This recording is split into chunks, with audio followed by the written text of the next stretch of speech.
Listen, everybody, the election's over. I don't really feel like talking about it anymore. I know during the primary I made a big deal out of voting for the first time, but now that it's over with, it's a little taboo, don't you think? I mean, let's try to get our minds off of it. I mean, last week we weren't even in our normal studio. In fact, that was pre recorded. This week, let's move on. It's a fresh show. There's no campaign to think about. Hold on.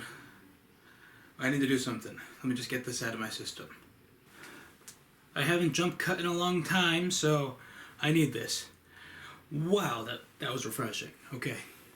Now, ladies and gentlemen, please enjoy the new show open.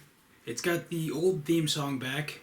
Not old like the 2014 theme, but the one that's usual, the one that's normal. We have that one back. So please enjoy the next 21 seconds of your life. Let's get the show started. Why not?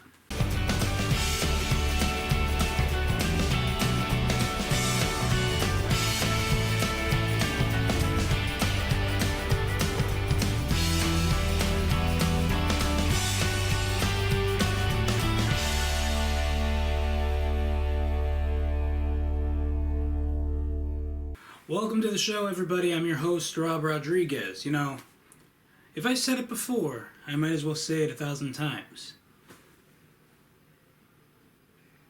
Yeah, I'm probably never going to be original again. I mean, Hollywood is full of role models. You have to set an example. And then, let's say you set that example for a long time, but I don't know, Mr. New Contract comes around, and you have to change your image completely. I mean, Ariana was a Nickelodeon star. And then, she leaves Nickelodeon, and then gets this music career. Yeah, it started with Problem, then it was Break Free, then it was One Last Time, then it was Love Me Harder, and then Focus came out. And then this side-to-side video is, I'm still trying to process that. And I know I've made a bunch of Fifth Harmony jokes too, but I haven't been looking at the Vivo lately, so I have no source material at the moment. Season 3 has been an uphill battle, hasn't it? Yes, and I know this song is old news, but Cake by the Ocean, what are you talking about?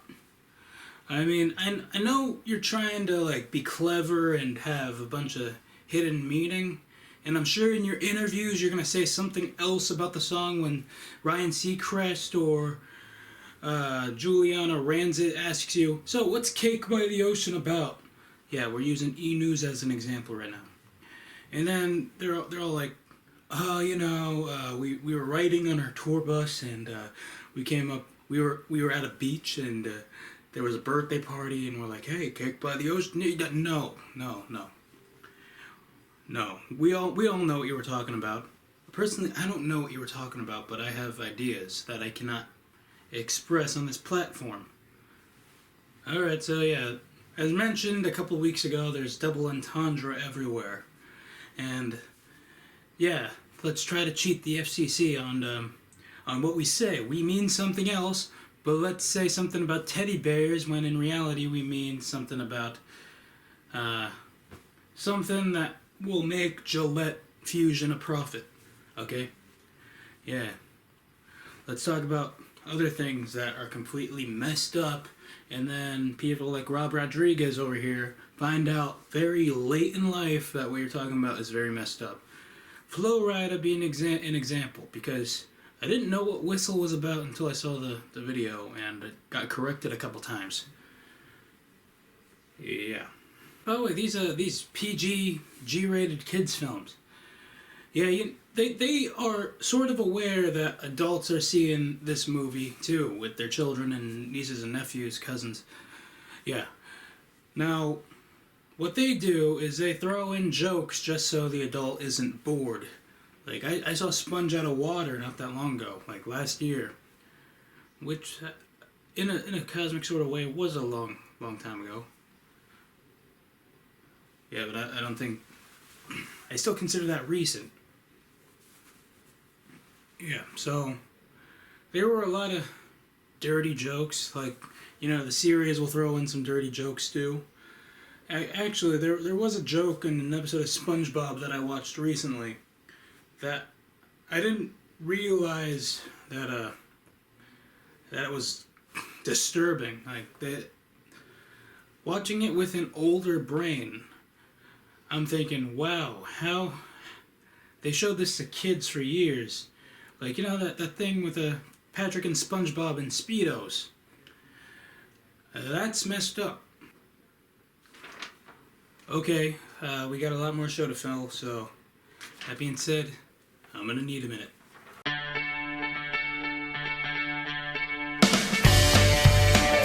Alright, so usually I don't throw in some personal stories into the material, but I will tell you, like, a couple weeks ago, for like 14 days, I was very persistent, okay? I thought I found my career. Like, it definitely wasn't this. It wasn't broadcast journalism like a lot of people assume I want to get into. I thought I can go into software engineering for some reason. I mean, I took a bunch of those online BuzzFeed quizzes. Yeah. Talk about ambition, ladies and gentlemen. I thought, based on those aptitude tests, I could go into software engineering. So, here's where the journey gets really weird, everybody.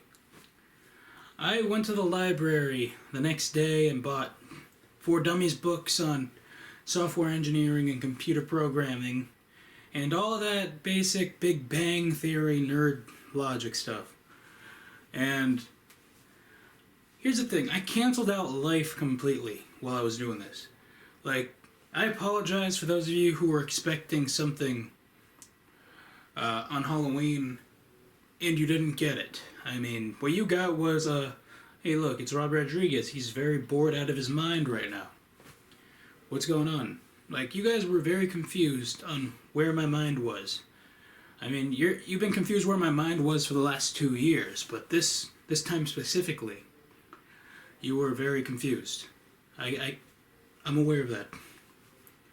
Well, where my mind went was studying math nonstop for 14 days. And, I don't know, I'm actually still trying to recover because I dropped all that completely. I mean, it was something that I took very temporarily, seasonal if you will. Something I took that seriously. And I don't know. I even, it got so bad that I even came up with a final air date for the show. But we all know that's never going to happen. And please bear with me, because I'm still trying to get a lot of my brain back from what I was doing for those 14 days. So, if I appear kind of Ben Stein-ish in the next couple videos, please just help me through this journey, because once I'm back and better, the show will be back and better. That sounded like bread and butter, didn't it? It wasn't that smooth, no. It's time for that weekly list known as the possibility list. It's kind of like how you bought a glow stick and you were disappointed to find out you couldn't write in midair that you were watching Disney Channel.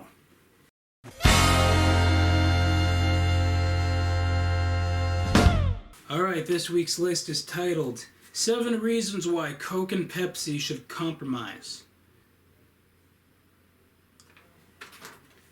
Alright, at number 7. Both have clear drinks. Number 6. The flavor will lessen your chances to win a blindfolded taste competition. Number 5. Santa Claus and Michael Jackson.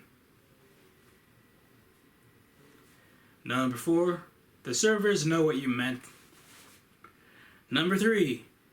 Both burn your throat for 2 seconds. Number 2. Both make Proactive a profit. And number 1, 7 reasons why Coke and Pepsi should compromise. They both are clearly registered to vote. Here I am saying that I wasn't going to bring politics into this again. Well, that is the possibility list for you this week. Well, that is the show for you this week. You know to follow me on social media. Be sure to look at RodriguezReplay.com when you can. Something new should be there. Actually, at this point in time, the only new thing is probably this video you're seeing right now.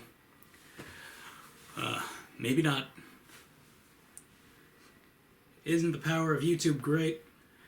It's like watching an old video you think it just came out that day. Well, new videos come out every Friday. Be sure to follow me on social media. Deja vu. Okay, I'll see you next time.